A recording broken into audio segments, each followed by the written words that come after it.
नमस्कार, बहुत स्वागत है आपका स्वदेश न्यूज में। मैं हूं आपके साथ अंशुल शर्मा। आप देख रहे हैं जंग के मुहाने पर दुनिया। रूस और यूक्रेन के बीच तकरार बढ़ती ही जा रही है। इस तनाव के बीच पूर्वी यूक्रेन में कई धमाके हुए हैं। ये धमाके रूस समर्थित अलगाववादियों के नियंत्रण वाले शहर दोनेत्स्क में हुए। अलगाववादियों के हमले में यूक्रेन के 2 सैनिकों की मौत भी हो गई है। और इस बीच रूस ने बैलिस्टिक और क्रूज मिसाइलों का परीक्षण के साथ ही परमाणु युद्धाभ्यास भी शुरू कर दिया है। अमेरिका ने रूस के इस परीक्षण को यूक्रेन पर हमले का काउंटडाउन करार दिया है। ऐसी आशंका जताई जा रही है कि अगर ये युद्ध हुआ तो इसके गंभीर परिणाम पूरी दुनिया को झेलने पड़ेंगे। रूस यूक्रेन के बीच युद्ध हुआ तो दुनिया पर इसका क्या असर पड़ेगा, इस विवाद में भारत का क्या पक्ष पड़ेगा, इसी पर हम आज बातचीत करेंगे। तो यूक्रेन और रूस के विवाद की वजह क्या है, ये भी हम आपको बताते चलेंगे। इसी पर हम आज बातचीत करेंगे। आखिर क्यों रूस और यूक्रेन में विवाद हो रहा है।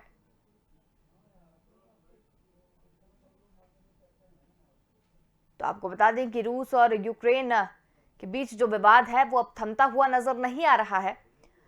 अब युद्ध की तरफ दोनों बढ़ रहे हैं और ये भी कहा जा रहा है कि अगर युद्ध हुआ तो ये काफी घातक होगा। तो आपको बता दें कि रूस और यूक्रेन के बीच तकरार लगातार बढ़ती जा रही है। इस तनाव के बीच में पूर्व यूक्रेन में कई धमाके भी हो चुके हैं। ये धमाके रूस समर्थित अलगाववादियों के नियंत्रण वाले शहर दोनेत्स्क में हुए हैं।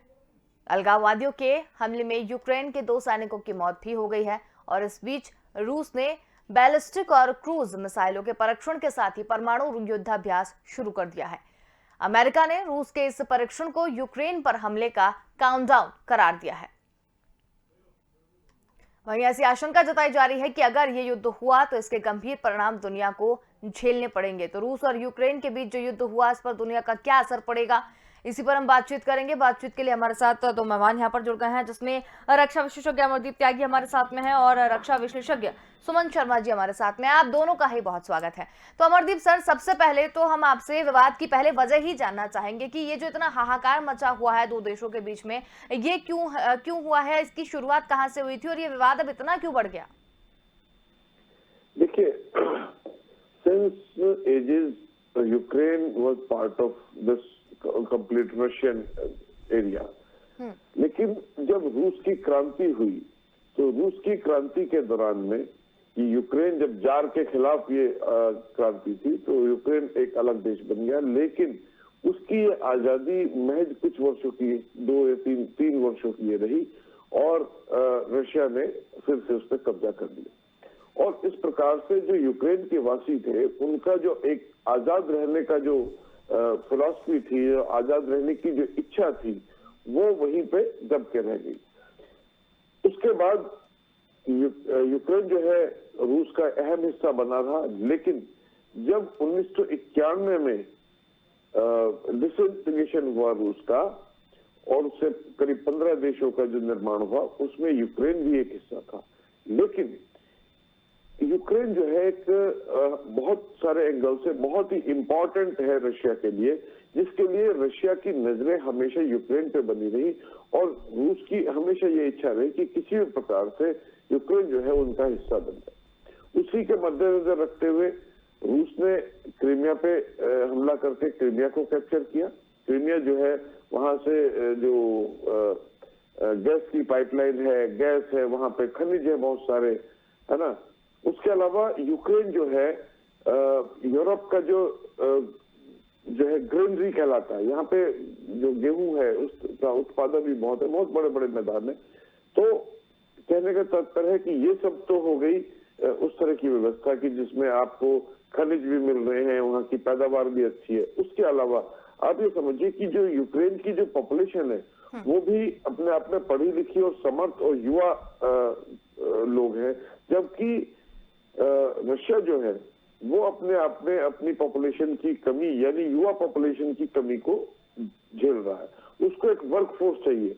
तो उस सब को देखते हुए रूस की नजर हमेशा से यूक्रेन पे बनी रही और उसने धीरे धीरे अपनी घेराबंदी की। दूसरा जो था, यूक्रेन अपनी जो स्वायत्तता या अपनी जो सॉवरेनिटी को बनाए रखने के लिए उसने प्लान किया कि उसको हमेशा से खतरा था कि रूस मेरे पे कब्जा ना कर ले, तो उसने रुख अपनाया नाटो का और यूरोपियन यूनियन का, और इस तरह करके जो है उसने अपने आप को नाटो की तरफ बढ़ाना शुरू किया और 2021 में उन्होंने अपने आप को कहा कि हम नाटो ज्वाइन करें। लेकिन रशिया कभी नहीं चाहेगा कि नाटो या अमेरिकन फोर्सेस जो है उसके नेक्स्ट डोर बैठे, क्योंकि यदि नाटो में शामिल हो जाता तो जैसा हम सभी जानते हैं कि नाटो का मेंबर बनने का मतलब है कि यदि किसी भी नाटो के किसी भी मेंबर देश पर कोई खतरा या कोई भी मंडराता है तो उसका जो सहयोग जो है सारे देश करेंगे। एंड दे आर मिलिट्रीली, उन्होंने एक साइन किया हुआ है अपना पैक्ट कि सबकी मिलिट्री जो है उस देश को बचाने के लिए जी जान से जुट जाएगी, और वो किसी भी बहाने से अमेरिकन और नाटो फोर्सेस जो है यूक्रेन में आ जाएंगी। The moment they reach to Ukraine, जो रशिया जो है, मॉस्को जो है, hardly any distance from there. तो कहने का तात्पर्य है कि उधर अमेरिका ने उसको लुभाना शुरू किया कि आप हमारे खेमे में आ जाओ, so that they get close to Russia. Russia का था कि उस पर किसी तरह अपने रिसोर्सेज जो है वो रिगेन करके उनको वापस अपने साथ ले ले। तो ये सब मुद्दे हुए। लेकिन अभी जो माहौल बनाया हुआ, जिस तरह अमेरिका जिस तरह मीडिया को प्ले कर रहा है कि अब रशिया 6 घंटे बाद हमला कर देगा, रात को इतने बजे के बाद रशिया जो है यूक्रेन पर हमला कर देगा, रशिया ने ये कर दिया and the war is inevitable, ऐसा इस तरह की जो बयानबाजी है उससे भी माहौल बहुत खराब हुआ है। देखिए, जिस तरह भारत का स्टैंड है और जिस तरह हम सब जो भारतवासी हैं उनका भी ये कि किसी भी प्रकार से इस तरह की सिचुएशन को डिफ्यूज करना चाहिए इंस्टेड ऑफ उसमें आग में घी डालने के बजाय। और ये आग में घी डालने का काम अमेरिका कर रहा है। रशिया तो वहां पर डिप्लॉयमेंट करके बैठा ही बैठा है, लेकिन उसको युद्ध के लिए उकसाने का जो काम है वो अमेरिका भी कम नहीं है कि बार बार वो इस तरह के बयानबाजी जो है वो ऐसा लगता है कि बिल्कुल आज युद्ध के जो है वो हो ही जाएगा। लेकिन फिर भी मुझे लगता है जिस तरह की अमेरिका और रशिया दोनों ही विश्व के बहुत ही रिस्पॉन्सिबल और बड़े देश हैं, ये युद्ध शायद मुझे अभी भी ये पॉजिटिविटी लगती है कि ये युद्ध नहीं होगा। They will keep flexing their muscles. इस तरह की स्थिति जो है बनी रहेगी काफी कुछ समय तक, लेकिन शायद युद्ध ना हो, ऐसी मैं उम्मीद और ऐसी यू कैन से भगवान से भी प्रार्थना करता हूँ कि युद्ध ना हो, क्योंकि ये बहुत ही बड़ी त्रासदी होगी और पूरा विश्व जो है उसका खामियाजा भुगतेगा। बिल्कुल। सुमन शर्मा जी, आपसे भी मेरा सवाल ये है कि अगर इन दोनों देशों के बीच युद्ध हुआ तो दुनिया पर इसका क्या असर पड़ेगा?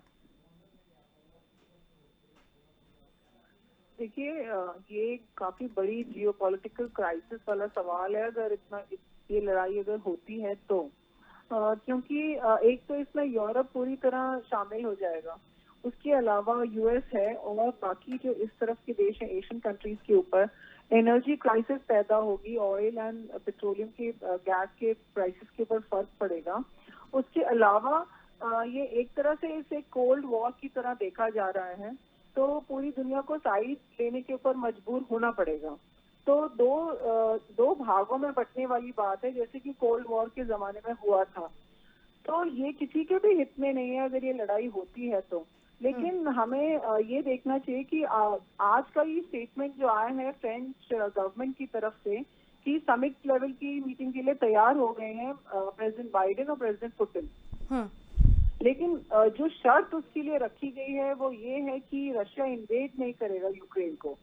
तो ये शर्त जो अमेरिका की तरफ से आई है उसके अगर ये शर्त मानेगा रशिया तो ये समिट लेवल मीटिंग होगी और इसके लिए दोनों लीडर्स तैयार भी हो गए हैं। ऐसा ये वाली रिपोर्ट आज की है जो कि आ रही है, जो कि एक अच्छा स्टेप है, एक वे फॉरवर्ड है और ऐसे ही डिप्लोमेटिकली नतीजा और हल निकालना था इस समस्या का, जो जिसके लिए सभी लोग इतने दिनों से कोशिश कर रहे थे कि डिप्लोमेटिकली कोई ना कोई हल और आगे का तरीका निकाला जाए। तो अगर ऐसा होता है तो वो सबके हित में होगा, क्योंकि ये जो लड़ाई होगी ये किसी के भी हित में नहीं है। और इसे जो इकोनॉमिक क्राइसिस पूरी दुनिया में पैदा होगी वो तो है ही, जो कि जिसका असर सब पे पड़ेगा। उसके अलावा मिलिटरीली सभी कंट्रीज की इकोनॉमी वीक होगी, वो भी एक बात है। और नेटो जिसके ऊपर पहले से ही अफगानिस्तान में लेकर जो उनके ऊपर एक बोझ था, एक भार था, इतनी जल्दी एक और लड़ाई में पड़ना वो किसी के भी हित में नहीं है। बिल्कुल। अमरदीप सर, अगर देखें इस विवाद को, आपके हिसाब से आपको क्या लगता है कि दुनिया पर इसका क्या असर पड़ेगा अगर दोनों देश के बीच में जो लड़ाई है वो हो जाती है? रशिया दोनों अपने आप में महाशक्ति हैं और दोनों देशों के पास इतना एटॉमिक वेपनरी है कि यदि ये शुरुआत हो गई तो यूं कहिए कि आधे से ज्यादा विश्व जो है वो तहस नहस हो जाएगा। नाटो कंट्री सारे इन्वॉल्व हो गए, रशिया उसमें इन्वॉल्व हो गया, रशिया के साथ चाइना ऑफ कोर्स इन्वॉल्व है, बेलारूस इन्वॉल्व है। काइंड क्या, it is going to be third world war. और जिस तरह फर्स्ट और सेकेंड वर्ल्ड वॉर में करोड़ों लोगों की मृत्यु हुई, करोड़ों सैनिक मारे गए, बेगुनाह सिविलियन मारे गए, उन सब की त्रासदी इस तीसरा वर्ल्ड वॉर तो उससे भी ज्यादा खतरनाक होगा। यू कैन इमेजिन कि जब अमेरिका ने जापान पर 2 एटॉमिक बम डाले हिरोशिमा और नागासाकी में, वहां पे जो कैजुअलिटी हुई, सिर्फ 2 बम डाले थे। आज की डेट में रशिया जो है उसके पास कितने वेपन्स हैं एटॉमिक, अमेरिका के पास, बाकी और दूसरे जो नाटो कंट्री है सभी के पास। और जब एक बार ये शुरुआत हो गई और जिस तरह ये परमाणु मिसाइल्स और उनका सब जो परीक्षण जो किया जा रहा है, नो डाउट कि it will lead to atomic war. और एटॉमिक वॉर हुई तो मैं समझता हूँ और कुछ भी नहीं, तो जितने देश इन्वॉल्व होंगे, यानी कि यूरोपियन जो कंट्रीज होंगे, वो तो almost they will go for तहस नहस हो जाएगा, बिल्कुल it will become a hello. उसके अलावा जो इकोनॉमिक कंडीशन होगी, जो आम आदमी है, जो देश इस लड़ाई में डायरेक्टली इन्वॉल्व भी नहीं है, उनमें भी बहुत बड़ा क्राइसिस, गैस का क्राइसिस और खाने पीने की चीजों का क्राइसिस, हर तरह से दिक्कत, हर व्यक्ति को दिक्कत आएगी।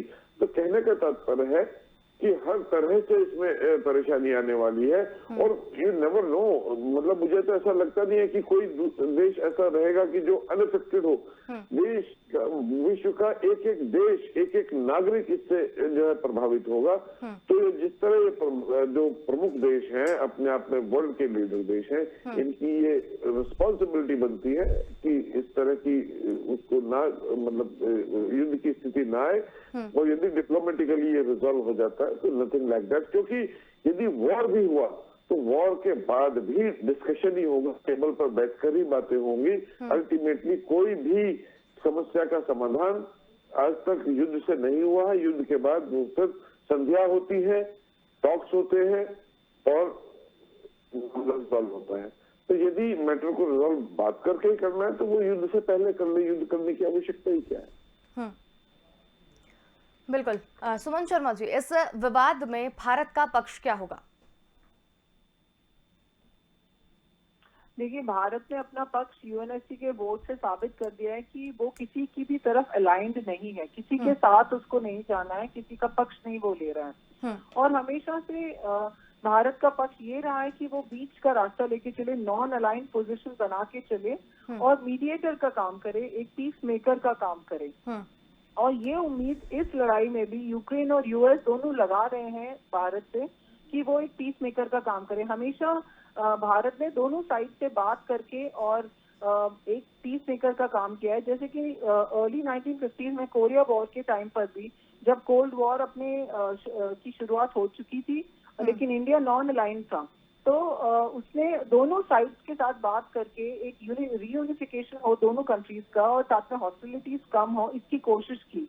तो हमेशा भारत अपने जो उसके संस्कार है, जो वैल्यूज है, उसके हिसाब से वो चलता है, जिसकी प्रशंसा हमेशा पूरे विश्व में हुई है कि वो मीडिएटर का काम करता है, पीस मेकर का काम करता है और एक बीच की पोजीशन, नॉन अलाइन पोजीशन लेके चलता है। तो यही उम्मीद अभी भी की जा रही है। अगर दोनों साइड बात करने के लिए कहेंगे तो जरूर भारत अपना रोल निभाएगा, क्योंकि सभी के हित में होगा। तो वो ये वाली पोजीशन इंडिया की है और इंडिया ने यही चीज हमेशा से यूएनएससी में, क्राइमिया के बाद भी उसने एब्सटेंशन किया था यूएनएससी के वोट से, जो प्रोसीजरल वोट था। उसी से पता चलता है कि वो किसी का खुलकर सामने से पक्ष नहीं लेना चाहता है। और दोनों के साथ क्योंकि रिश्ते संबंध बहुत ही अच्छे हैं और एक ट्रेड रिलेशन भी है दोनों कंट्रीज के साथ, तो ऐसे किसी का पक्ष लेना ये हमारे हित में नहीं है। ठीक है, अमरदीप सर, आपका क्या पक्ष है कि अगर युद्ध यहाँ पर होता है तो इस विवाद में भारत का पक्ष क्या होगा? एज इट इज, अभी सुमन शर्मा जी ने जैसे बताया कि भारत की जो आइडियोलॉजी है या भारत का जो एक वैचारिक मंच है वो ये है कि वसुधैव कुटुंबकम की सारा विश्व जो है एक कुटुंब की तरह है और like we are a family and मतलब हमें इस तरह की लड़ाइयों से अवॉइड मतलब करना चाहिए इन तरह की लड़ाइयों को। और भारत का हमेशा से शांति का वो रहा है और भारत कभी भी किसका पक्षधर नहीं रहा। तो इसलिए अभी जैसे रिसेंटली भी रशिया ने भी बहुत अप्रिशिएट किया इंडिया को कि इंडिया जो है वो नॉन अलाइंड है, किसी के साथ भी नहीं जुड़ रहा है और शांति की बात कर रहा है। अमेरिका से हमारे संबंध बहुत अच्छे हैं, रशिया से हमारे संबंध न केवल व्यापारिक और मिलिट्री रिलेशनशिप है बल्कि हमारे सांस्कृतिक संबंध भी बहुत अच्छे हैं रशिया से। रशिया की विभिन्न कंट्रीज में हमारे स्टूडेंट्स जो हैं वो पढ़ रहे हैं, यूक्रेन में भी हमारे स्टूडेंट है, रशिया के बहुत शहरों में हमारे स्टूडेंट है। तो हमारे जो रिलेशन है पूरे रशिया के साथ वो बहुत अच्छे हैं। तो कहने का तात्पर्य है कि भारत जिस तरह भारत की जो पोजीशन है खाली मतलब वैचारिक रूप से नहीं, स्ट्रेटेजिकली भी भारत इंपॉर्टेंट है। अमेरिका और रशिया दोनों ही कंट्री जो है भारत की तरफ देखते हैं और भारत को कोई सा भी अपने से अलग नहीं होने देना चाहता।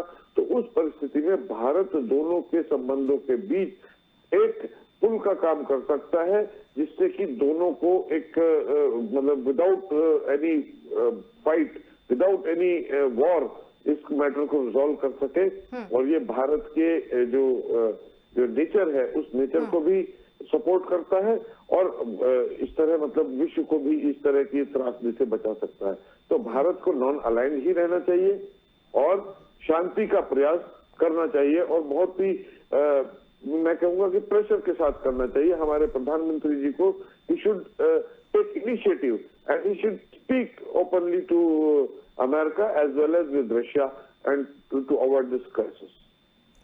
बिल्कुल, लेकिन अमरदीप सर, अगर रूस ने बैलिस्टिक और क्रूज मिसाइलों के परीक्षण के साथ ही परमाणु युद्धाभ्यास भी वो शुरू कर दिया है, पहले भी वो कर रहा था, अब भी कर दिया है, और अमेरिका ने रूस के इस परीक्षण को यूक्रेन पर हमले का काउंटडाउन करार दिया है, इसको कैसे देखें?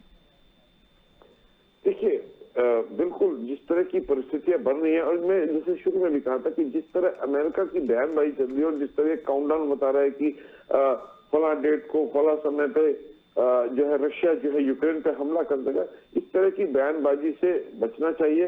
हालांकि जिस तरह रशिया का जो बिहेवियर है, जो रशियन फोर्सेस का जो जेस्चर है, उससे तो लगता है कि yes it is going to be offensive. और जिस तरह पुतिन जो है स्ट्रॉन्ग पर्सनैलिटी है, वो झुकने वाले नहीं है।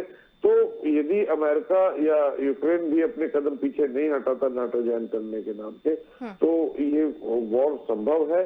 और फिर ये यदि एक बार शुरू हो गया तो फिर ये परमाणु युद्ध होगा और एक विश्व युद्ध का रूप लेगा जिससे पूरा विश्व जो है वो तहस नहस होगा। तो ये बहुत अच्छी स्थिति तो नहीं है, बट अभी कुछ कर भी नहीं सकते हम यहाँ बैठ के। बिल्कुल। सुमन जी, आपका क्या पक्ष है अगर यही सवाल मेरा आपसे हो कि इसे अमेरिका ने काउंटडाउन करार यहाँ पर दिया है, युद्धाभ्यास वहां पर किए जा रहे हैं, मतलब हम बिल्कुल तृतीय विश्व युद्ध के एकदम करीब पहुंच चुके हैं। जैसे कि अभी भी सर ने भी बताया कि हमें बयानबाजी से बचना चाहिए, क्योंकि यहाँ इस पर्टिकुलर सिचुएशन में ये जो पिछले 1.5 महीने से जो चल रहा है, इसमें मिसइन्फॉर्मेशन और डिसइन्फॉर्मेशन ज्यादा जा रही है और इसमें सही चीज किसी को नहीं पता है और सिर्फ एक माहौल, डर का माहौल बनाने वाली बात है। जिस तरह की स्टोरीज मीडिया में आ रही हैं, प्रिंट में, टीवी में और इंटरनेशनल चैनल्स में, और अमेरिका जिस तरह की बयानबाजी दे रहा है, इससे बचना चाहिए। क्योंकि आप यूक्रेनियंस को देखिए, उनसे बात करिए तो वहाँ उन्हें उनके हाव भाव देखकर ये लग रहा है कि वहाँ जिंदगी तो चल रही है नॉर्मल। हाँ, एक सतर्कता वाली बात है, बाकी तो ऐसा कुछ नहीं है कि कुछ कोई बहुत ज्यादा ऐसे कोई डर वाली बात आ गई हो। तो ये रशिया क्या करेगा वो सिर्फ रशिया जानता है और उनके प्रेसिडेंट को मालूम है। तो ये ऐसी इस तरह की बातें करके और एक भड़काऊ वाली बातें करके ये किसी के भी हित में नहीं है। और ऐसी वाली चीजों से ये गैर जिम्मेदाराना स्टेटमेंट्स हैं जो कि दिए जा रहे हैं और इनसे हमें बचना चाहिए सभी कंट्रीज को। और ये जिम्मेदारी सब लोगों की है, इंक्लूडिंग द मीडिया। बिल्कुल। तो अमरदीप सर, अगर यहाँ पर हम बिल्कुल एकदम करीब पहुँच गए हैं युद्ध के, ये युद्ध यहाँ पर अगर हो गया तो ये तो हमने सारा पक्ष जान लिया, क्योंकि बहुत ही दिक्कत यहाँ पर हो जाएगी। इसे रोकने के क्या कुछ प्रयास किए जा सकते हैं? देखिए, जैसे मैंने भी पहले कहा कि भारत के संबंध अमेरिका और रूस दोनों के साथ बहुत अच्छे हैं। उसके अलावा फ्रांस है, इंग्लैंड है, जो अपने आप में विश्व के मतलब अहम किरदार जिसमें अदा कर सकते हैं। इन सारे देशों को इस तरह से बात करनी चाहिए, रशिया को भी समझाना चाहिए और अमेरिका को भी। दे शुड ऑल मतलब both of them should take their step back, या कुछ इस तरह का रशिया एश्योरेंस दे कि we will not invade Ukraine. तो यूक्रेन भी साथ में ये कहे कि we are not, if Russia will not invade Ukraine तो we will also not join NATO. ऐसा कौन सा वो आग लगी है कि अभी नाटो ज्वाइन करना है? तो मेरा कहने का तात्पर्य है कि जो विश्व के जो बड़े बड़े देश हैं और जिनका एक अपने आप में उनका स्टेटमेंट या उनका जो अप्रोच जो है वो एक महत्व रखती है, they should contact these two महाशक्ति, रूस और अमेरिका से मिलाप करें, उनसे संपर्क करें। और बिकॉज हालांकि दोनों को मालूम है कि यदि युद्ध होगा तो उसकी क्या त्रासदी होगी, सबको मालूम है। तो they should approach them and उनको बोले कि अपने आप को कंट्रोल करें और उसको रोकने का प्रयास करना चाहिए। ये पूरे विश्व के जो बड़े बड़े देश हैं उनका सबका दायित्व बनता है। भारत भी उनमें से एक है, ब्रिटेन है, फ्रांस है, जर्मनी है। मतलब instead of taking sides of any of the country कि रशिया का साइड लें या अमेरिका का साइड, वो साइड ना लेकर एक न्यूट्रल होकर एक यू कैन से एक ब्रिज का काम करें और दोनों को मतलब किसी भी प्रकार से इस युद्ध को रोकने का प्रयास करें तो ये संभव है। अदरवाइज फिर अवश्यंभावी हो जाएगा, रोकना मुश्किल हो जाएगा। उसके अलावा बहुत दूसरे जो संगठन हैं उनका भी ये दायित्व बनता है कि वो किसी तरह भी इनको अप्रोच कर, इनको इंस्टेड ऑफ पुटिंग सैंक्शंस की, अच्छा रशिया पे आप ये सैंक्शन लग जाएंगी, तो ये लग जाएगा, वो लग जाएगा, इस तरह की सैंक्शन बाजी या इस तरह के स्टेटमेंट ना देके एक कॉर्डियल रिलेशन के साथ इन सबको स्टॉप करने का प्रयास करना चाहिए। बिल्कुल। तो चलिए, आपने इस पूरे मुद्दे को बहुत ही अच्छी तरीके से समझाया है। जाते जाते लास्ट कमेंट आपसे लेना चाहेंगे, इस पूरे मामले को लेकर अंतिम टिप्पणी आपकी क्या है? देखिए, मैं यही कहना चाहूंगा कि विश्व में कहीं भी युद्ध होता है तो उसका इफेक्ट जो है सभी देशों पर पड़ता है और छोटा मोटा इफेक्ट हर नागरिक पे आता है। और ये विश्व के जो दोनों महाशक्ति हैं, दोनों बड़े देश हैं, इनको जिम्मेदाराना भूमिका अदा करनी चाहिए और किसी भी प्रकार से इस त्रासदी से बचने का प्रयास करना चाहिए, क्योंकि उससे कोई रिजल्ट अच्छे हासिल होने वाले नहीं है। Ultimately they will resolve the matter on the tables only, so it's better they should start diplomatic dialogue so that this matter can be resolve easily. बिल्कुल, बहुत ही अच्छी बात आपने यहाँ पर कही और आपने समय निकालकर हमारे साथ इस पूरी चर्चा में शामिल हुए, उसके लिए बहुत धन्यवाद।